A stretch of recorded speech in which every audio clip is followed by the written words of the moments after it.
자, 이제 정책론 보겠습니다. 정책론은 크게 이제 세 개 주제로 되어 있습니다. 하나는 정부의 개입이라는 주제가 있고요. 하나는 토지시장에 개입하는 토지정책, 주택시장에 개입하는 주택정책, 이렇게 있습니다. 오늘은 이제 정부의 개입이라는 주제에 대해서 말씀드리고요. 다음 주에 이제 마치고 투자론 들어가면 되겠습니다. 정부의 개입은 다시 둘로 나누어져서요. 정부의 개입 필요성이라는 주제가 있고요. 하나는 정부의 개입 수단이라는 주제가 있어요. 그 앞쪽에 나오는 거는 중요도가 낮고요. 그러니까 160 몇 쪽이죠? 165페이지부터 168페이지까지는 별로 중요하지 않아요. 169쪽까지 170쪽에 이제 본론이 나오는 겁니다. 그래서 그 별로 중요도가 높지 않은 거는 한 번 정도 체크를 해드릴 기회가 있을 거예요. 이건 뭐 요약집 과정에서 말씀을 드려도 별 문제는 없습니다. 170쪽에 이제 시장 개입 필요성하고 이제 수단 이렇게 나오죠. 그 수단은 그 뒤에 나오는데 일단 이거는 이제 왜 개입하느냐 하는 거죠. 정부가 시장에 왜 개입하느냐. 정부가 개입한다는 게 어디 개입하는 거예요? 시장에 개입하는 시장의 개입 필요성. 시장에 왜 개입하느냐 이 말이죠. 그것은 두 가지가 있어요. 하나는 시장이 이제 뭔가를 잘 못하긴 못하는데, 하나는 처음에는 시장한테 맡겨놔요. 일단 그러니까 맡겨놨는데 잘 못하는 경우에만 개입하는 거 하나 하고요. 또 하나는 처음서부터 시장이 못하기 때문에 정부가 하는 게 있어요. 이게 이제 첫 번째 것이 바로 뭔가 하면은 시장 실패를 수정하는 거예요. 자, 요거는 시장이 그 기능을 실패하는 거예요. 기능을. 자, 좀 전 시간에 시장 기능 했었어요. 시장 기능 해서 자고가 정량했죠. 자본주의 사회에서는 누가 자원 배분한다? 시장이 자원 배분한다. 이런 공간도 부동산 시장에서 이런 위치의 토지, 어떤 위치의 토지 이용 유형 결정되는 게 다 시장에서 이루어진다 그랬잖아요.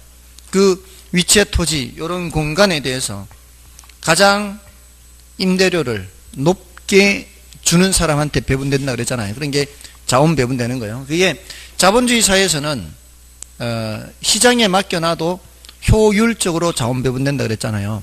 그게 그럴 수밖에 없는 게 어떤 자원이라는 거는 늘 희소해요. 부족해요. 자원이라는 거는. 무한한 것을 자원이라고 하지 않습니다. 그 자원이라는 것을 가능한 한 효율적으로 이용하는 게 바람직하겠죠. 사회주의 사회에도 자원은 있고요. 이런 자본주의 사회에도 자원이라는 건 있습니다. 근데 그 자원이라는 것이 어떻게 사용되면 더 효율적인가 하면은 사람들이 더 원하는 쪽으로 만들면 돼요. 어떤 상품을. 똑같은 이런 종이가 있어도요. 이런 종이가 있어도 뭐 이런 종류의 책을 만들 수도 있고 인문서적을 만들 수도 있고 이렇게 여러 가지 용도가 있을 거 아니에요. 종이를 사용하는 용도가. 근데 사람들이 이 공인중개사 공부하는 거를 많이 원해요. 자격증 따서 돈 많이 벌라고. 그래서 이런 책이 인기가 있어. 그러면은 이런 책은 좀 더 비싸게 해도 잘 팔릴 수 있잖아요. 그럼 똑같은 종이라도 이런 쪽으로 만드는 거죠. 잘 팔리는 쪽으로. 그러니까 자원이라는 게 한정되어 있는 자원을 가능한 한 어느 쪽으로 사용하는 게 좋아요? 사람들이 더 좋아하는 쪽으로. 근데 그런 좋아하는 물건은 가격이 올라가게 돼 있어요. 사람들이 더 좋아하는 물건은 가격이 올라가게 돼 있죠. 근데 원가는 똑같은데 이 책 만드는 것보다는 다른 저 책보다는 이 책이 더 가격이 높으니까 원가가 더 이윤이 더 클 거 아니에요. 그러니까 자본주의 사회에서는 시장에 내버려둬도 사람들이 뭐를 더 좋아하는지가 나타나게 된다고요. 뭐 상승으로 나타나요? 그 물건의 가격 상승으로 나타나요. 그러니까 자연스럽게 그쪽으로 먼저 자원이 배분되는 거죠. 그렇지 않겠어요? 자, 이거 여러분들 책 찍을 때요. 이제 다들 막 어떻게 하는가 하면 먼저 찍어달라 그래, 먼저. 책 나올 때 되면은. 그리고 이 종이도 구해야 되거든요. 종이 구할 때 급하면 어떻게 해야 돼요? 돈을 더 주고라도 가져와야지.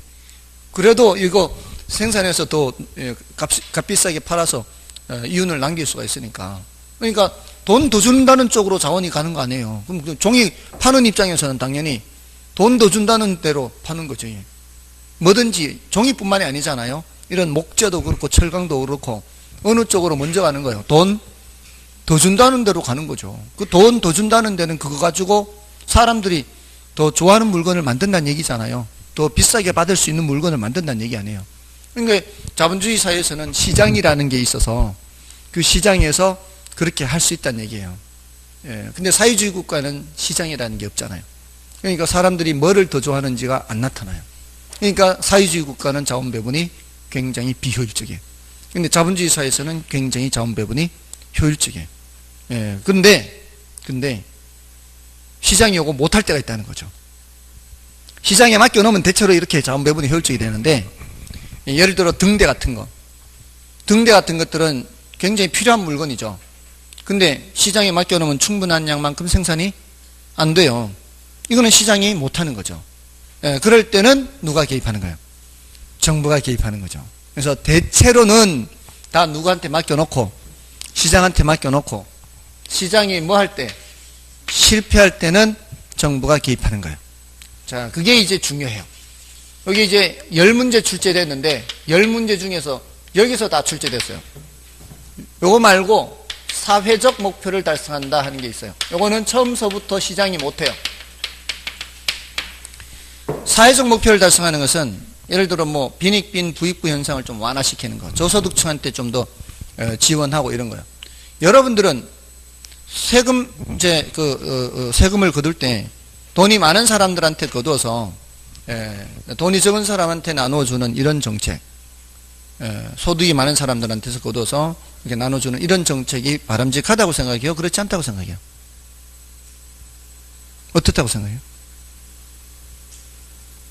이런 건 늘 견해가 팽팽해요. 그러니까 팽팽한데 여러분은 생각이 어떠시냐면 바람직할 것 같아요? 좀 아닌 것 같아요? 어느 정도는 해야 될 것 같다. 네? 지난번에도 물어봤어요. 2개월 전에? 뭐라고 생각해요? 어느 정도는? 다 그런 정도예요. 근데 안 그런 사람들도 있거든요. 왜 열심히 일을 해서 벌었는데 그 세금을 거두어서 일 안 하는 사람들한테 나눠주냐, 이런 사람도 있어요. 당연한 얘기죠. 내가 열심히 해서 일을 해서 내 몸을 움직여서 돈을 벌었는데 열심히 하지도 않는 사람한테 보태주고 이런 거를 왜 하느냐, 그런 사람도 있습니다. 근데 우리 사회가 기업이라면 그럴 수 있어요. 기업이라면은 정말 이윤 추구에 맞게 뭐 일 안 하면 성과급 안 주고 뭐 이렇게 하는 것처럼 그렇게 할 수 있는데, 우리가 국가잖아요. 국가라는 울타리에서 우리가 갖고 있는 권리를 위임을 했잖아요. 네가 대신하라 하고 국회의원도 뽑고 대통령도 뽑고 우리가 갖고 있는 주권 행사를 대리해서 하게 하는 거예요. 대리. 맞잖아요. 국민이 주인이라고 하잖아요. 주권은 국민한테 있다 그러잖아요. 근데 이걸 내가 행사하지 않고 국회의원을 뽑아서 행사하고 대통령을 뽑아서 행사할 때, 자, 그럴 때 이 국민, 이 주권을 갖고 있는 그 개개인들이 출발선상이 다른 사람도 있고요. 태어날 때부터 장애를 갖고 태어날 수도 있고요. 또 젊을 때는 많이 일을 해서 사회 발전이 기했지만 나이가 들어서 이제 근로 능력이 없어서 더 이상 돈을 못 버는 수도 있고요. 또 내가 의도하지 않게 구조조정 때문에 그 사회가, 산업이 무너지고 있는 쪽이에요. 거기에서 지금까지는 열심히 일을 했어요. 근데 뭐 조선업 같은 거 많이 구조조정 했지 않습니까? 자, 그것 때문에 구조조정 됐어요. 근데 내가 일을 하고 싶지 않아서 안 하는 게 아니에요. 난 일을 하고 싶어요. 근데 지금까지 배운 게 그거밖에 없어요. 다른 종류의 일을 지금 모르는 거죠. 하고 싶어도 못 하는 거죠. 자, 이런 구조적인 문제 때문에 돈을 못 버는 수도 있죠. 자, 이런 경우라면 이거를 국가가 그냥 방치해도 되느냐 이 말이죠. 물론 열심히 일을 안 해서 근로 능력이 있는데도 불구하고 안 하는 사람들은 당연히 도와주는 것은 문제가 있죠. 그렇지만 다른 이유 때문에 안 되는 경우도 있기 때문에 또 아무 문제 없이 잘 살아가다가 뭐 사고를 당한다거나 이런 것 때문에 근로 능력이 없을 수도 있죠. 이런 거를 과연 국가가 방치를 해도 되느냐 이거죠. 이런 것들은 누가 하는 수가 없어요. 누가 할 수가 없는 거예요. 민간이 할 수가 없는 거죠. 민간이 할 수 없어요. 사적 영역에서는 할 수가 없는 거죠. 그런 것들은 누가 할 수밖에 없다는 거예요. 정부가 할 수밖에 없다는 거죠. 제가 생각하기에는 자본주의가 더 발전하기 위해서는 이런 안전 장치가 필요하다고 봐요. 왜냐하면 저한테 좋은 아이디어가 있어요. 어떤 제가 갖고 있는 아이디어가 실현이 되면은 굉장히 효율성을 높일 수 있어요. 뭐 똑같은 자원을 이용해도 더 많은 양을 생산하거나 사람들이 더 좋아하는 뭔가를 만들 수 있어요. 근데 내가 이거 하다가 잘못해서 망해버리면 내 자자손손 대대로 이 가난의 구렁텅이에서 벗어날 수 없다면 제가 갖고 있는 생각을 함부로 실천을 못하겠죠. 이런 좋은 아이디어가 나타날 기회가 사라지는 거예요. 근데 만약에 혹시라도 내가 잘못되더라도 국가에서 최소한의 교육이라든가 최소한의 생활을 할 수 있게끔 해준다면 과감하게 좋은 아이디어를 실현시킬 수도 있는 거죠. 그게 사회 발전을 위해서도 바람직하다는 거죠.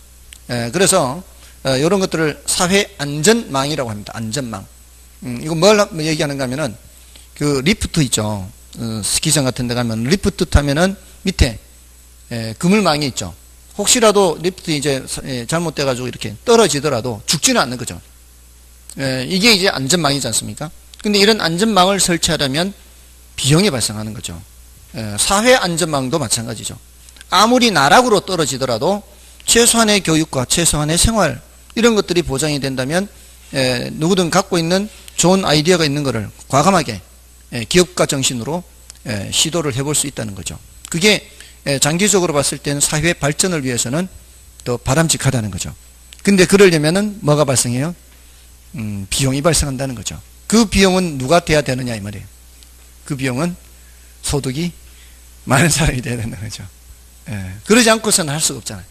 그래서 그런 측면에서 개입하는 게 이제 사회적 목표를 달성하는 거예요. 자, 이거는 이제 이런 게 있다는 정도고요. 출제는 이제 이쪽에서 주로 되니까 이쪽 위주로 기억하시면 되는데, 요거 이제 혹시라도 출제될 때 요거 조심해야 되는 거는 얘는 이제 주로 형평성 측면이에요. 주로 형평성 측면인데 이 단어 자체가 추상적이죠. 경우에 따라 효율성이 목표가 될 수도 있고요. 또는 기타 목표가 될 수 있어요. 근데 얘는 이제 자원 배분의 효율성이에요. 얘는 자원 배분의 효율성.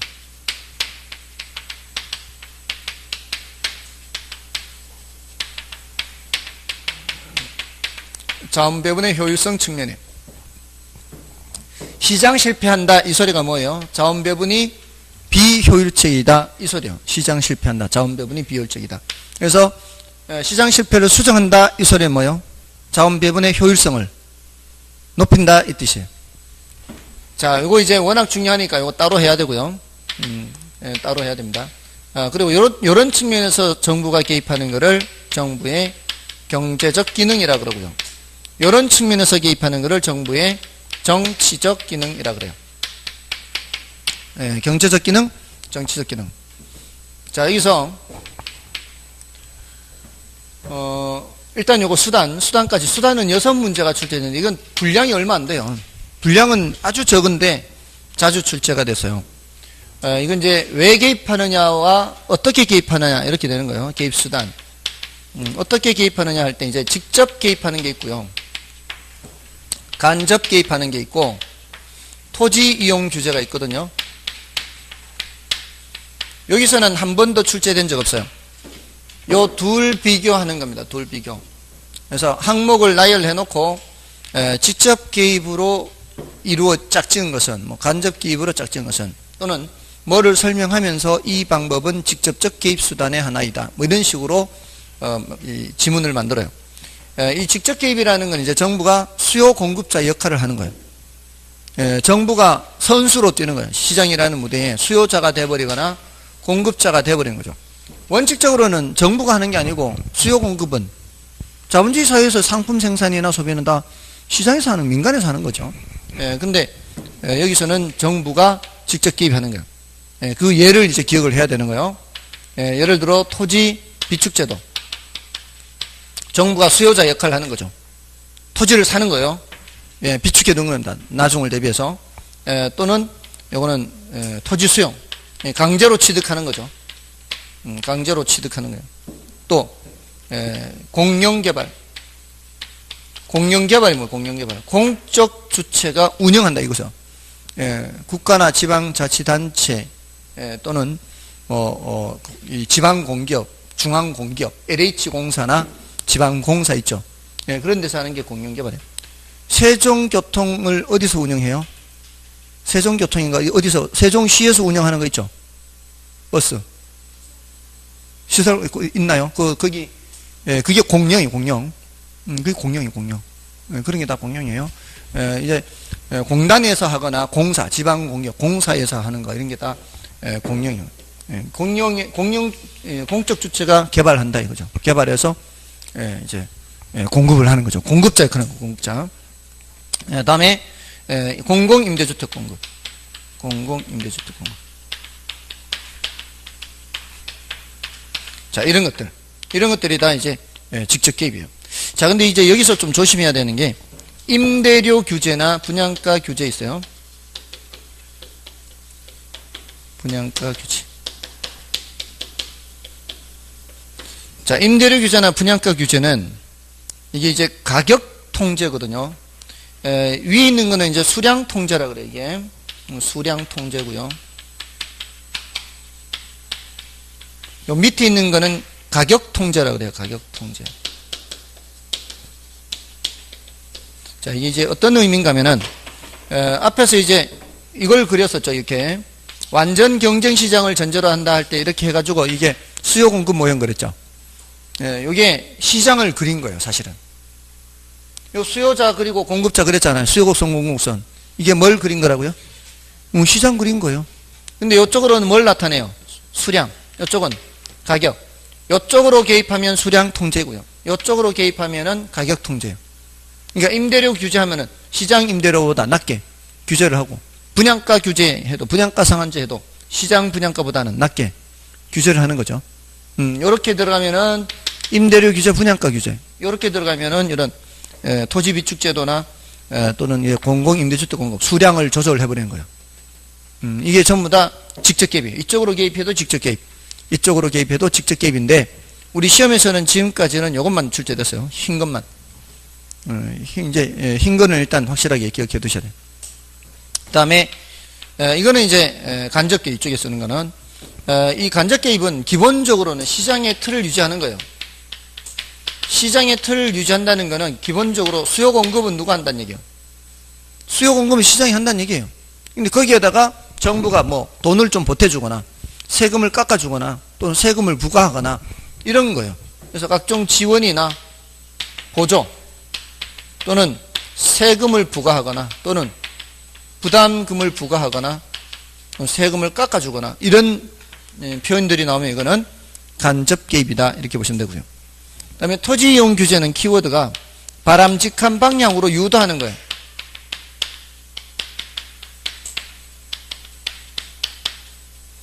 바람직한 방향으로 유도. 대표적인 게 지역지구제예요. 지역지구제가 여기도 나오고요. 또 뒤에도 또 나와요. 이 토지정책에서도 나오고 지역지구제 또는 뭐 각종 계획 규제 있죠. 각종 계획. 이거 지역지구제도 이제 도시관리계획이 하나죠. 이런 걸 포함해서 여러 가지 계획 규제가 전부 다 토지이용 규제. 지금까지는 얘가 이렇게 출제된 적은 없어요. 개입수단으로서. 개입수단으로 출제된 건 그냥 늘 직접 개입과 간접 개입 구분하는 내용이 얼마 안 되죠. 내용이 얼마 안 되는데 거기에서만 6문제 출제됐어요. 중요하다는 얘기죠. 이 정도는 체크해야 돼요. 근데 그거보다 더 많이 출제된 게 이거잖아요. 그러니까 이거는 따로 해야 돼요. 따로. 시장 실패. 시장 실패는 따로 해야 돼요. 자, 이제 교재에서 좀 먼저 체크를 하면은 170쪽, 171쪽에 걸쳐 있는 그 시장 실패 수준과 사회적 목표 달성. 자, 이거는 자, 여러분이 보시고요. 자, 171쪽에 시장 실패의 또 시장 실패의 원인 있죠? 자, 시장 실패의 뜻이 뭐예요? 시장 실패의 뜻. 시장이 뭐를 실패하는 거예요? 자원 배분 기능을 실패하는 거죠. 효율적인 자원 배분을 달성하지 못하는 걸 말해요. 원래는 시장에 맡겨놓으면 효율적으로 자원 배분이 되죠. 근데 이제 시장이 자원 배분을 효율적으로 하지 못하는 현상. 시장이 자원을 효율적으로 배분하지 못하는 현상을 시장 실패라 그래요. 시장 실패가 발생하는지 발생하지 않는지는 발생하는지 그렇지 않은지를 우린 뭘 보고 아는가 하면은 자원을 쫓아다니면서 아는 게 아니에요. 자원을 쫓아다니면서 보는 게 아니고 그 자원을 이용해서 생산되는 상품의 양으로 봐요. 예를 들어서 사람들이 잘 가지도 않는 곳에 공원을 만들었어요. 공원. 사람들이 잘 가지도 않는데 공원 만들었다고 생각해 보세요. 다들 뭐라 그래요? 저 아깝게 돈 저렇게 낭비한다고 이러잖아요. 그 공원 만들 때 뭐가 들어가요? 돈이 들어가잖아요. 돈. 자금이 들어가잖아요. 그러면서 노동력도 그게 투입이 될 거 아니에요. 그러니까 공원이라는 상품이 자원을 투입해야 생산되는 거 아니에요. 근데 자원이 낭비되고 있는 걸 알 수 있다고요. 효율적이지 못하는 거를 뭘 보고 판단하는 거예요? 생산되는 상품으로 판단하는 거예요. 예를 들어 또 도로가 너무 넓어. 차선이 너무 많아. 이것도 뭐예요? 쓸데없이 돈이 많이 들어간 거죠. 그것도 자원 낭비죠. 그러니까 차선이 너무 넓어서 이렇게 텅텅 빈 이런 것도 자원 배분이 비효율적이에요. 근데 우리나라는 문제가 있어요. 사실은. 근데 차선이 너무 넓어요. 너무 넓어. 차선이 고속도로, 경부고속도로 막 4차선 이렇게 되죠. 근데 사실은 그게 운영을 더 잘해서 차선을 좁게 해도 충분히 할 수 있음에도 불구하고 못하는 부분이 있어요. 뭔 소린가 하면 제가 유럽에서 운전을 해본 적이 있어요. 이제 유럽에 이제 내비게이션 달고 이제 다닌 거죠. 여기저기 이제 프랑스도 갔다 벨기에도 갔다가. 근데 프랑스에서 벨기에 왔다 갔다 하는 그 고속도로가 국가와 국가를 이렇게 하는데 그 프랑스 내에서든 벨기에에서도 아마 3차선이었을 거예요. 물동량이 그렇게 많은데 차선이 3개예요. 3개. 4개가 아니에요. 3개인데도 차량 흐름이 엄청 좋아요. 차량 흐름이. 우리나라는 차선이 4개잖아요. 하나, 둘, 셋, 4개잖아요. 근데 걔네들은 3개인데도 거기다가 3개인데도 맨 왼쪽 2차선은 거의 비어 있어요. 차들이 제한 속도로 달리더라도 자기 차 속도가 제일 느리면 제일 오른쪽으로 옵니다. 자기 차 속도가 제일 느린 차는 무조건 오른쪽으로 와요. 그러면 요 왼쪽 차선은 요 차보다는 좀 더 빠른 차만 오는 거예요. 속도가. 여기보단 속도가 빠른 차만 오고요. 그리고 속도가 비슷해지잖아요. 이제 추월해가지고. 비슷해지잖아. 이 간격을 유지하려면 안으로 들어와야 돼요. 여기는 또 비워야 더 빠를 때만 이쪽을 이용하는 거예요. 이 차보다도 더 빠른 차 이쪽으로 가는 거예요. 늘 여기를 비워두는 거죠. 근데 우리나라는 차가 4대가 나란히 가죠. 차선이 4개면 뭐합니까? 이런 게 순간적으로 딱 이렇게 막혀버리면 뒤가 다 밀려버리는데. 순간적으로 이런 경우에 뒤가 밀려요. 이게 이제 이걸 설명하는 이론도 있어요. 왜 아무런 사고가 나지도 않았는데 뒤가 밀려 여기. 그거는 요런 경우에요. 요런 경우가.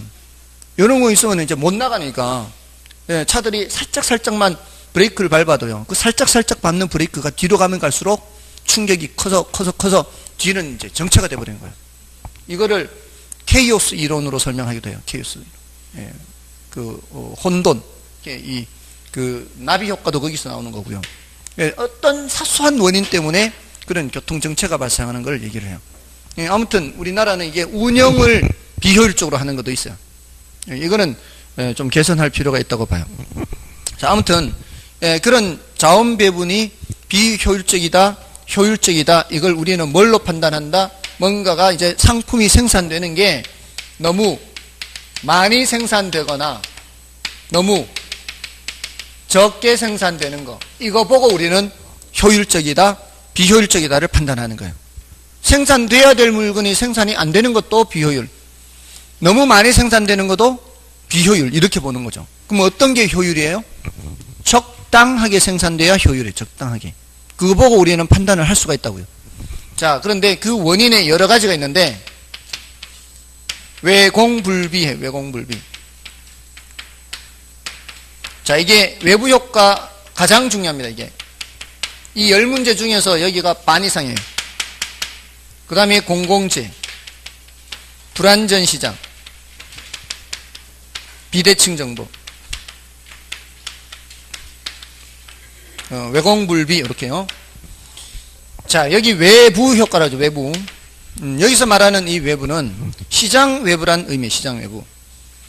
어떤 경제 주체가 의도하지 않게 제3자에게 손해나 이익을 끼치면서도 그 대가를 지불하거나 지불받지 않는 현상을 외부 효과라 그래요. 여기는 이제 정의 외부가 있고 부의 외부가 있는데, 이거는 워낙 중요하니까 또 더 이제 설명을 해야 돼요. 이제 우선 간단하게 설명하면은 정의 외부의 대표적인 것으로 이제 양봉업자와 과수원업자 이렇게 얘기하는데, 양봉업자가 산에 벌통을 갖다 놓는 것은 과수원업자의 도움을 주기 위한 의도가 있어요, 없어요? 그런 의도는 없어요. 의도하지 않습니다. 그렇지만 결과적으로 자연수정을 도와줘요. 자연수정을 도와줘서 혜택을 줄 수도 있습니다. 자, 그런데 양봉업자가 받는 게 있나 없나? 없다는 거죠. 대가를 받는 게 없다는 거죠. 자, 그러니까 양봉업자 입장에서는 우리 가족이 한 가족이 아닌데 과수원업자도 한 가족이라면, 기왕이면 그 과수원 옆에 갖다 놓으면은 자신의 꿀 생산에는 똑같이 변함이 없어도 과일 생산이 늘어날 기회가 있을 수 있죠. 근데 우리가 한 가족이 아니니까, 대가를 받는 것도 없으니까 굳이 과수원 옆에 갖다 놓으려고 하지 않아요. 그래서 한 번이라도 다른 데 갖다 놓는 순간 노동력을 효율적으로 사용하지 못한 거죠. 노동력을 효율적으로 사용하기 위해서는 기왕이면 과수원 옆에 갖다 놓는 것이 우리 사회 전체로 봤을 때는 과일 생산이 더 늘어날 수 있는 거죠. 근데 대가를 받는 게 없기 때문에 갖다 놓지 않게 되고요. 그렇게 되면은 더 많은 과일 생산의 기회를 잃어버리죠. 이게 과소생산, 과소생산. 이거 보고 이제 비효율이라는 걸 알 수 있어요. 근데 반대로 부의 외부 효과의 경우에는 시멘트 공장이 분진을 날리는 걸 생각하면 되죠. 시멘트 공장이 생산을 할 때 이웃의 분진을 날려서 이웃을 해칠 의도가 있는 것은 아니에요. 그냥 시멘트 생산하는 과정에서 분진을 날리는 거죠. 근데 대가를 지불해야 안 해요? 대가를 지불하지 않아요. 눈 뜨세요. 지금 졸고 있죠. 지금 아무래도 지금 조는 것 같아, 분위기가. 눈은 뜨고 있는데 조는 것 같아. 그게 보이죠. 눈은 뜨고 있어, 분명히. 근데 자, 아무튼 자, 이렇게 시멘트 공장이 의도하지 않게 손해를 끼치면서도 대가를 지불하지 않습니다. 만약에 우리가 한 가족이라면 뭐 어떻게 생각해야 되는가 하면, 분진을 날릴 때마다 의료비가 증가하고 세탁비 증가하고 이렇게 증가한다면, 야, 요거 시멘트 한 포대 생산 원가에 그런 비용도 계산을 해서 따져야 될 거 아니에요. 우리가 한 가족이라면. 그렇게 따지면은 원가가 어떻게 더 올라가는 거죠. 자, 원가가 더 올라가게 되면은 판단하는 이윤의 크기는 어떻게 해요? 작아지겠죠. 근데 이걸 원가를 계산을 안 하니까 이윤을 크게 보고 있죠. 이윤을 크게 보고 있으니까 생산량이 더 늘어날 가능성이 많아요. 그렇게 늘어나면 안 되는 물건은 이렇게 늘어나 버린다는 거죠. 이 무슨 생산? 과다 생산되는, 과다 생산. 이게 이제 비효율이라는 거죠.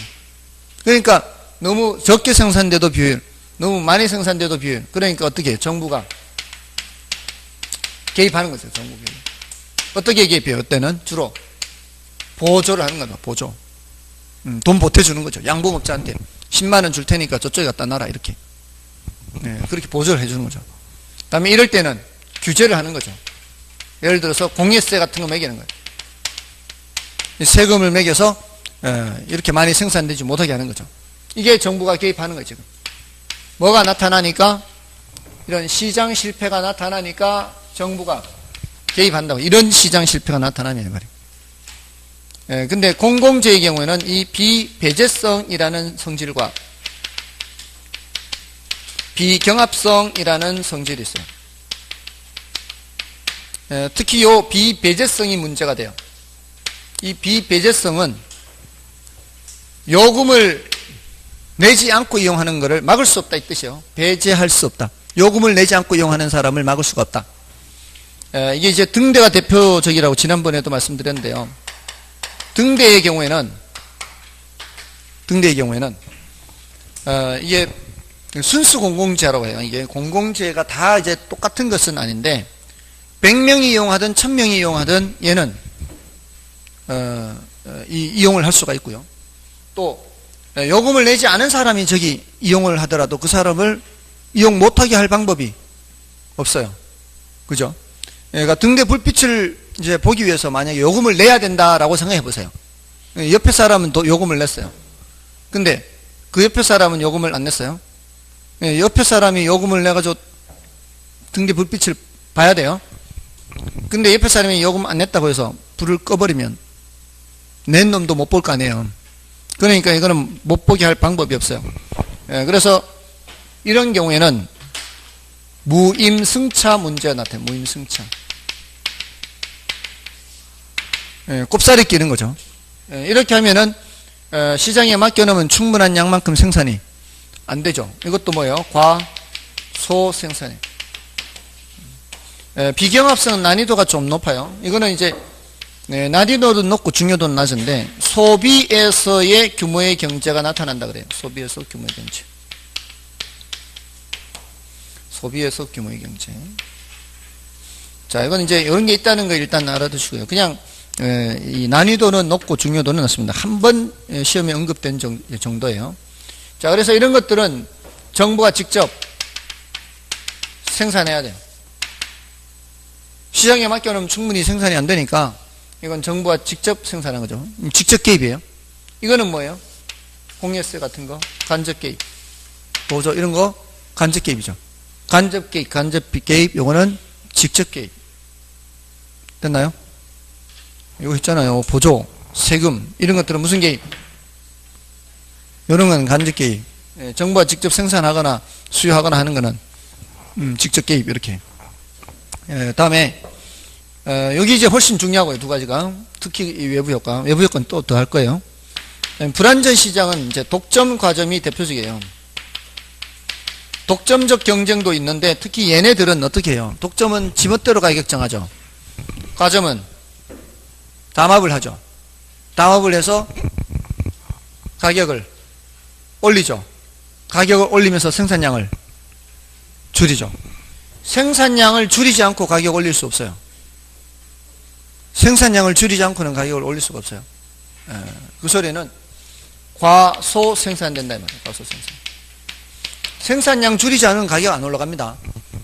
이게 그 저기 뭐냐 열하일기에 나오나요? 연안 박지원의 열하일기에 그 선비가 아내한테 바가지를 긁혀서 이제 쌀독에 쌀은 없는데 글만 입고 있다고. 그게 이제 바가지를 긁으니까 시장에 변부자를 찾아가서 변부자한테 만냥을 돈을 빌리죠. 그래서 그 만냥으로 삼남 지방에서 올라오는 제수용품을 다 매점 매석을 하죠. 혹시 그런 얘기 들어보셨나요? 옛날 얘기에. 그 매점 매석이면 매점 매석이 살매자예요. 매점 매석할 때 살매, 점유할 때 점이에요. 사서 점유하고 매석 팔매자예요. 아까워할 석자예요. 파는 거를 아까워하는 거예요. 사놓고 점유하고 그냥 가만히 갖고 있는 거죠. 안 팔고. 요게 매점 매석이에요. 이제 삼남지방에서 올라오는 제수용품을 다 매점매석을 하니까 시장에 제수용품이 풀려요, 안 풀려요? 안 풀리겠죠, 당연히. 자, 조선시대 그 유교 사회에 제사를 못 지내면은 천하의 불효 막 심한 게 없는 거죠. 자, 그러니까 전부 다들 그걸 찾는데도 안 내놔요. 물건을 안 내놔요. 근데 그 삼복도일을 여름을 지나면서 막 제수용품이 다 썩어 자빠지는 거죠. 썩어 자빠지는데도 눈 하나 끔쩍 안 해요. 오히려 가격은 더 올라가거든. 탄력성이 적은 재화예요. 그래도 제사는 지내야 되거든. 그러니까 어차피 사기는 사야 되거든. 근데 값은 치솟아 올라가는 거죠. 그래서 순식간에 10만 양으로 불려요. 순식간에. 양이 줄어도 가격은 엄청 올라간다 이 말이에요. 양을 줄여서 가격을 오히려 올리는 거죠. 이미 연암박지호는 탄력성을 안 거죠, 벌써. 탄력성 개념을 안 거죠. 양을 줄여도 살 거니까 가격은 엄청 올라간다는 거죠. 그게 탄력성의 의미가 비탄력적이라는 게요. 수량 변화는 적지만 가격 변화는 크다라는 거예요. 반대로 하는 거예요.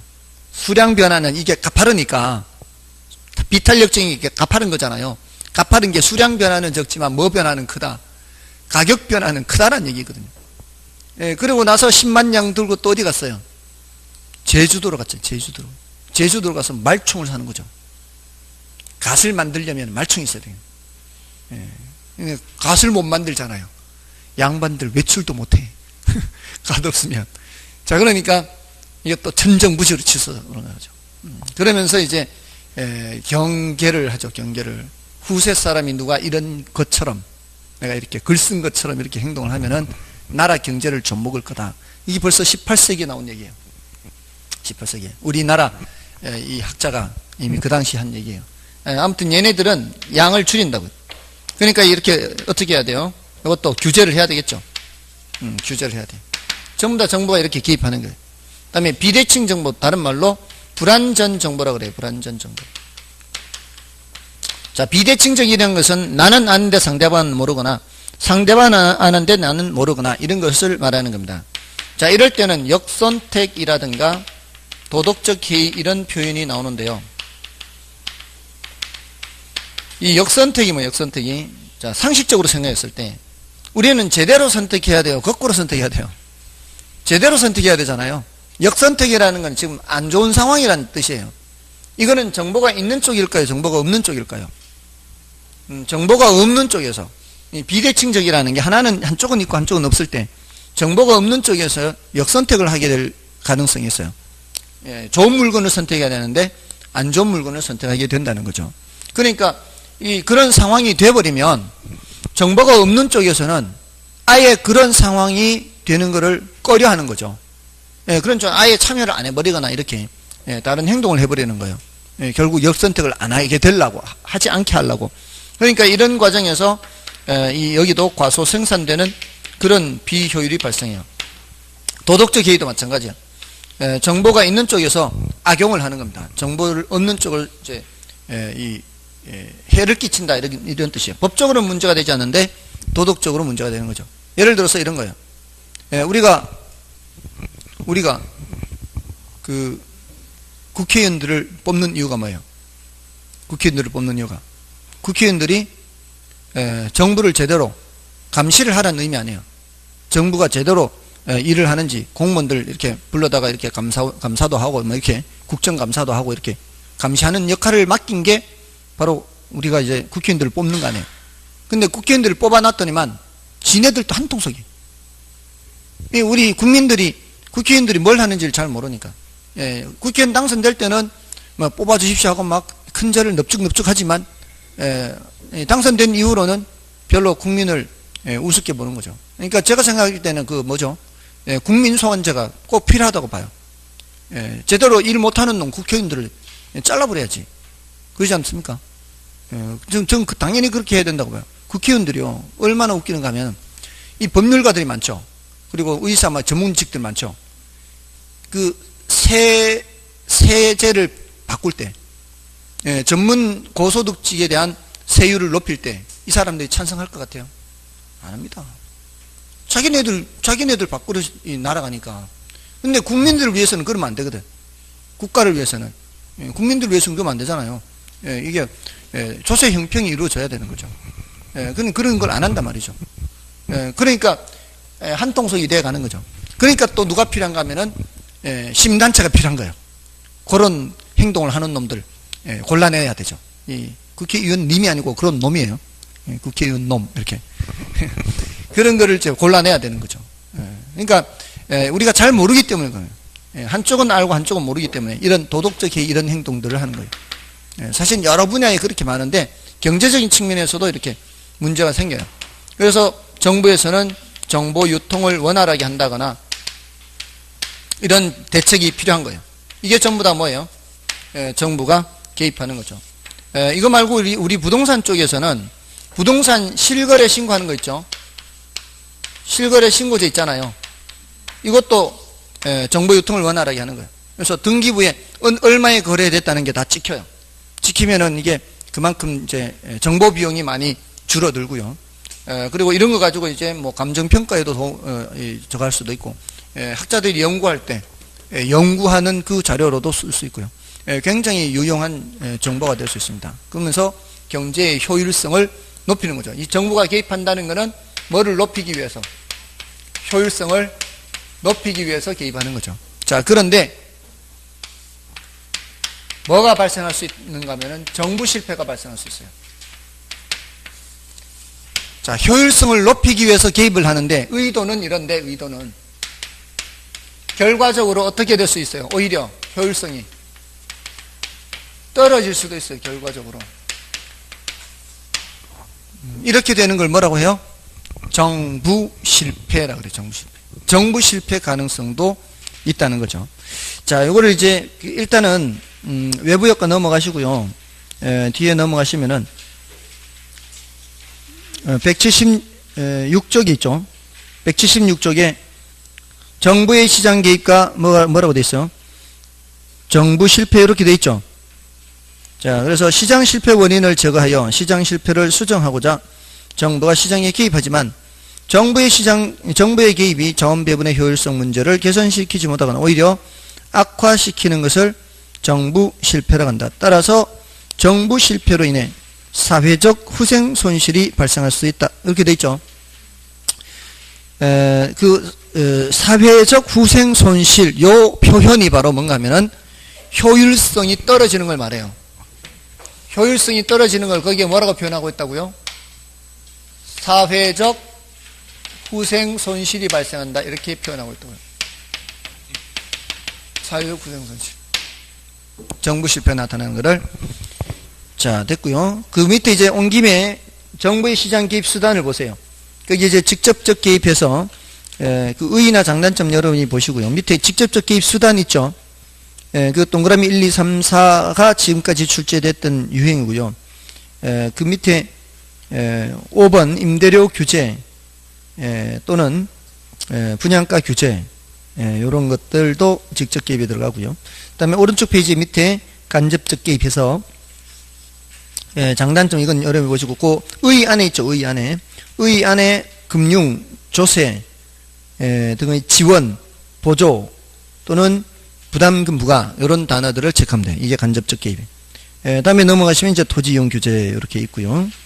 자, 다시 앞으로 가셔서 이제 외부 효과부터 다시 보시면 171쪽에 이제 외부 효과 있죠.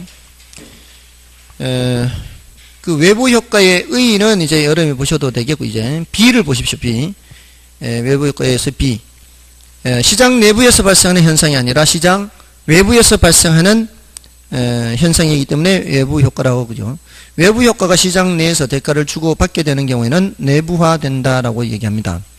그러니까 예를 들어서 그 양봉업자한테 과수원업자가 찾아가서 돈 10만 원 줄 테니까 벌통 한 통을 우리 과수원에 갖다 주세요.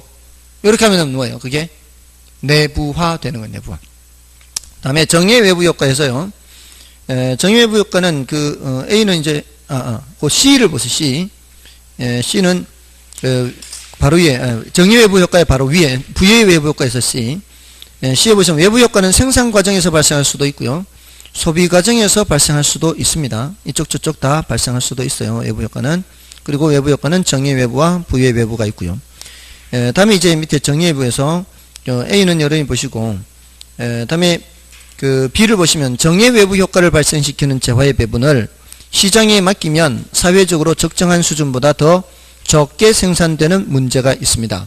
정의 외부 효과를 발생시키는 이런 거, 아까 양봉업자와 가수원업자 이런 거에 그냥 시장이 그대로 내버려 두면은 어떻게 생산될 가능성이 많다? 가소 생산될 가능성이 많습니다. 즉 생태공원 조성을 시장에 맡기면 이 과소 생산되는 비율이 발생하고요. 따라서 생태공원 조성은 정부의 개입에 의해서 적정량만큼 생산할 필요가 있고요. 다음에 C를 보시면 이제 그래프와 관련되는 게 있는데요. 생태공원이 조성되는 경우 인근 주택 시장에서는 수요가 증가하여 부동산 가격이 상승한다. 이렇게 돼 있죠. 자, 이거는 이제 그래프가 이런 거예요. 생태공원 조성 시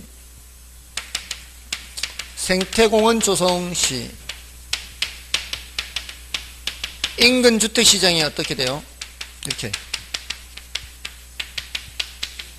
자, 요거는 이제 지금 요 상태는 생태공원이 조성되기 전 상태고, 생태공원이 조성되면 이 말이에요. 되면 어떻게 된다? 이렇게 바뀐다 이 말이에요. 우측으로 이동. 다음에 이제 C 부의 외부 효과의 경우에는 그 반대가 돼요. 그래서 그 A, B, C, D 있지 않습니까? 그 이제 B를 보시면은 이때는 적정량보다 많이 생산되는 비율이 발생한단 말이에요. 그러니까 C에 뭐라고 되어 있어요? 시멘트 공장이 건설되는 경우 인근 주택시장에서는 수요가 감소하여 주택가격이 하락한다. 즉 수요 곡선이 좌측으로 이동하죠. 자, 이거는 이거죠. 자, 이렇게 있을 때 옆에 뭐가 건설되면 시멘트 공장이 건설되면 말이에요. 이때는 인근 주택시장이 어떻다고요? 부의 외부 효과가 이렇게 나타나게 되면 말이에요. 수요가 감소한다 이렇게 되면 이 말이죠. 지금 이게 이 수요 곡선 공곡선은 건설되기 전이고 건설되면은 어떻게 된다? 그러면은 수요 곡선이 좌측으로 이동한다 이 말이에요. 그다음에 디귿에 D죠, D. 시멘트 공장에 대하여 정부가 규제를 하는 경우 이렇게 돼 있죠. 자, 이제는 상황이 다른 거죠. 지금 이거는 이제 공원이 조성되는 거고, 이거는 시멘트 공장이 생기는 거고, 시멘트 공장을 어떻게 하는 거요? 규제시에요, 규제시. 지금까지 규제를 안 하다가 이 말이에요. 규제를 하게 되면 이 말이에요. 그러면은 인근 주택시장은 어떻게 돼요? 인근 주택시장 규제 안 하다가 지금 규제 안 하는 상태에 지금 이게 안 하는 상태에서 규제를 하게 되면 어떻게 돼? 눈 뜨시고요. 근데 눈은 뜨시고 규제를 하게 되면 어떻게? 수요가 증가하죠. 지금 살기 좋아지잖아요. 이게 뭔 소린가 하면은 시멘트 공장이 없던 곳에 시멘트 공장이 들어서게 되면은 수요가 감소하는데 이런 것은 규제를 안 하기 때문에 그런 거잖아요. 규제를 하게 되면은 다시 그 환경이 깨끗해지니까 다시 수요가 증가하는 거죠. 자, 근데 인근 주택 시장 말고요. 이제 규제할 때 시멘트 시장은 어떻게 돼요? 시멘트 시장. 누구를 규제하고 있어요? 공장을 규제하잖아요. 그럼 여기 시멘트 시장이 시멘트 수요, 시멘트 공급 이렇게 된단 말이에요. 공장을 규제하게 되면 어떻게 해? 시멘트 공급이 감소하겠죠. 이렇게 돼요. 이렇게. 지금 이 네 가지는 시험에 다 출제가 됐어요. 시험에 다 출제됐어요. 이 하나, 둘, 셋, 네 가지는. 마지막은 출제 아직 되지는 않았어요. 요거는 이제 주택 건축 시장이에요.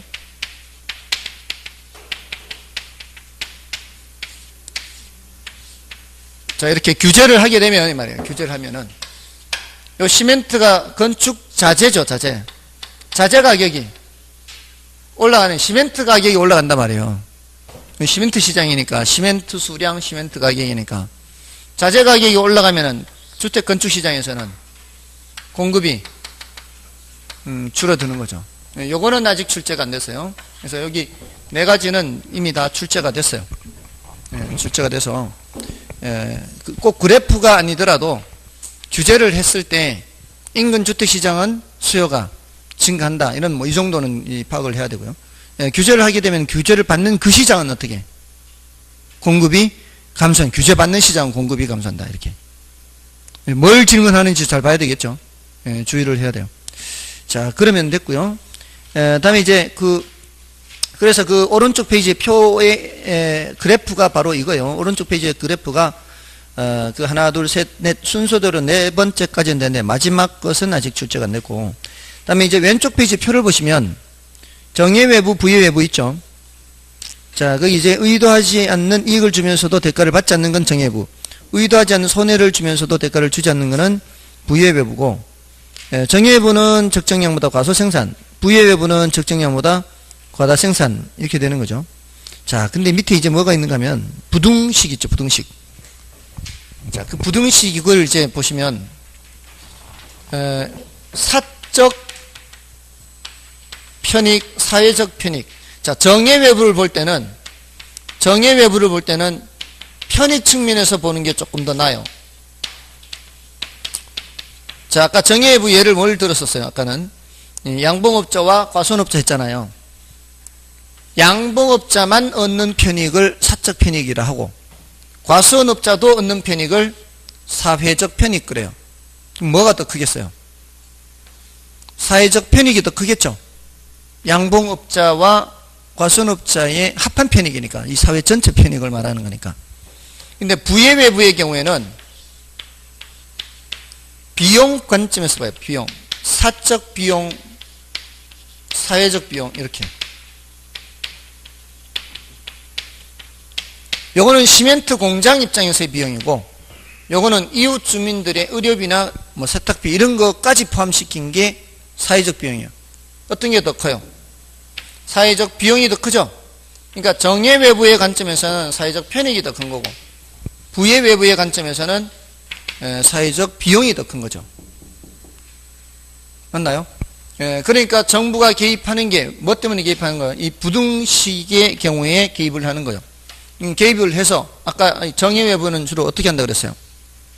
정예외부는 주로 보조하는 거예요, 규제하는 거예요? 정예외부는 아까 보조한다 그래서 보조하는 게 뭐예요? 이 사람한테 양봉업자한테 돈을 보태주는 거죠. 돈을 보태주면 편익이 올라가겠죠. 그러면 여기에 이퀄이 돼, 이퀄. 정부가 해야 될 역할이 이걸 이퀄로 바꾸는 거예요. 이퀄로 바꾸면 자원 배분이 효율적이 돼요, 효율적이. 그래서 더 하게 되니까. 과소 생산이 이제 적장량 생산으로 늘어나니까. 이런 경우에는 아까 뭐라 그랬어요? 규제, 뭐 매기는 거예요? 공예세를 매기는 거예요, 세금을 매기면, 눈 뜨시고요. 마지막에 이제, 세금을 매기면 비용이 올라가는 거죠. 한 포대 생산할 때마다 세금 5만원씩 내라. 이렇게 하면은 뭐 비용이 올라갈 거 아니에요. 그럼 사적 비용과 사회적 비용이 같아질 거 아니에요. 그럼 그 돈 거두어서 이제 이웃 주민들한테 의료비 지원하고, 세탁비 지원하고 하면 되는 거죠. 그러니까 정부가 해야 될 일이 이걸 뭘로 바꾸는 거예요? 이퀄로 바꾸는 거예요. 그러니까 부등식을 다 기억하려고 하지 마시고, 정예외부는 무슨 측면에서 하고요? 편익 측면에서 생각하고, 부예외부는 비용 측면에서만 생각해서 판단하면 돼요. 이제 그 반대쪽은 부동호 방향을 돌리면 되니까. 자, 그러면 이렇게 말하면 이게 맞는 말이에요, 틀린 말이에요? 정예외부의 경우에는 정부가 개입할 필요가 없으나 부예외부의 경우에는 정부가 개입할 필요가 있다. 틀린 거예요. 양쪽 다 개입할 필요가 있는 거예요. 아시겠죠? 양쪽 다 개입할 필요가 있고요. 그리고 자, 이제 문장 속에 님비, 핀피 이런 말 있죠. 부예외부의 경우에는 님비, 정예외부의 경우에는 핀피. 자, 그 핀피의 P가 please란 뜻이에요. Please in my front yard 이런 뜻이요. 내 앞들에 와주세요 이런 뜻이고요. 님비 할 때 N은 not이에요. not. 안 된다 이 뜻이에요. 안 된다. not. 그러니까 내 뒷뜰에 안 된다 이런 뜻이에요. 자, 그런 이제 정도 체크하고, 자, 마지막으로 오른쪽 페이지에 그 외부 효과에 대한 대책이 있죠. 자, 외부 효과에 대한 대책에 정부의 직접 통제에 의한 해결도 있지만 뭐도 있고요. 외부 효과의 내부화도 있고요. 자, 특히 C를 조심하시면은 C 재산권 부여해서 코조 정리 이렇게 돼 있죠. 그 코조 정리 자체가 중요하다기보다는 오른쪽에 시장의 자율 조절 기능에 맡기는 방법, 요걸 이제 체크를 하는 거예요. 자율 조절 기능에 맡기는 방법. 자, 이게 부의 외부 효과가 나타날 때 정부가 개입할 필요가 있다 없다. 부의 외부가 나타날 때 정부가 개입할 필요가 있다 없다.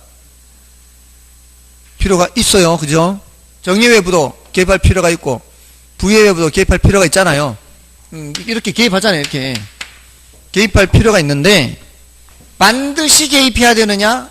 요걸 이제 질문하는 거예요. 반드시 개입해야 되느냐? 그렇지는 않다는 거예요. 자, 예를 들어서 여기에 공장이 있고요. 여기 이웃 주민들이 있어요. 자, 이 공장이 분진을 날리면 이웃 주민들이 해를 입어요. 근데 자연정화라는 게 있잖아요. 자연정화. 어느 정도의 분진은 그렇게 크게 문제되지 않을 수 있죠. 자, 그래서 이 공장한테 그 정도의 오염물질 배출권을 줘요. 오염물질 배출권. 분진을 날릴 수 있는 권리를 준다고요. 이거는 그 시멘트 한 포대 생산할 때마다 얼마만큼의 분진이 날리는지 측정하면 조사가 다 나와요. 그러면은 예를 들어 10만 포대 생산할 때까지는 자연정화가 돼. 근데 10만 포대보다 더 많이 생산하게 되면은 이웃 주민들이 이제 해를 입게 되는 거예요. 자, 이럴 때 이웃 주민들한테도 이 오염물질 배출권을 주는 거예요. 이웃 주민들한테도. 누구한테도 줬지만은 공장한테도 줬지만 누구한테도 준다고요. 이웃 주민들한테도 준다고요. 근데 공장은 자신이 갖고 있는 권리를 다 써버리면 더 이상 생산을 못해요. 더 생산하려면 어떻게 해야 돼요? 이웃 주민들한테 가서 이 권리를 사가지고 와야 생산을 할 수가 있어요. 자, 그럼 이제 주민들 입장에서 생각해 보세요. 딜레마죠. 팔면은 분진을 날리니까 건강을 해칠 수 있는데 충분한 대가를 준다면 그 정도는 받고 팔 수도 있어요. 됐나요? 자, 그리고 공장 입장에서는 그를 주는 대가로 돈은 줘야 되지만 원가는 올라가죠. 원가는 올라가는데 시멘트 가격이 그거 충분히 세다면 그 권리를 돈을 주고서라도 권리를 사서 생산해서 판매하는 게 이윤이 있을 수 있죠. 안 되면 이제 더 이상 생산 못 하는 거죠. 그러니까 그 수준에 맞게끔 시장에서 오염물질 배출권이 거래가 된다는 거예요. 거래. 자, 근데 저 오염물질 배출권을 살지 팔지는 누가 결정하면 되는 거예요? 내가 하면 되는 거예요. 시장, 민간에서 하면 되는 거예요. 정부가 저런 오염물질 배출권을 부여했다고 해서 그거를 정부가 개입한다라고 하면은 안 된다 이 말이에요. 아시겠죠? 여러분들이 갖고 계신 주택 팔지 안 팔지 누구 맘이에요? 여러분 맘이잖아요. 그거 똑같은 거예요.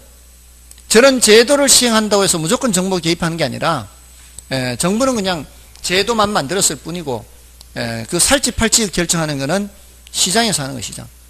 요거는 앞에서 설명한 뭐하고 비슷한가 하면은 TDR하고 비슷해. TDR. 개발권 양도제 했었죠. 그 개발권 양도제도 개발권을 부여를 해놓고 살지 팔지는 누구 마음이었어요? 그 시장의 민간 마음이에요. 전부 다 뭐예요? 시장 자율 조절 기능이에요. 자, 그럼 결론은 이거죠. 시장 실패가 발생할 때 정부가 개입할 필요성이 있다. 근데 정부가 개입하더라도 반드시 개선된다는 보장은 없다. 정부 실패가 나타날 수 있다. 그 중에서도 이런 부의 외부 효과에 대해서 정부가 반드시 개입해야 되느냐? 그렇지는 않다. 자율 조절 기능에 의한 방법도 있다. 그 대표적인 게 이제 코즈 정리라는 거예요. 자, 이 정도입니다. 나머지는 됐습니다. 나머지는 여러분들이 더 확인을 해 보시고요. 공공재나 불안전 시장. 다음 주는 이제 토지 정책, 토지 정책에서부터 하도록 하겠습니다. 됐죠? 수고하셨습니다. 감사합니다.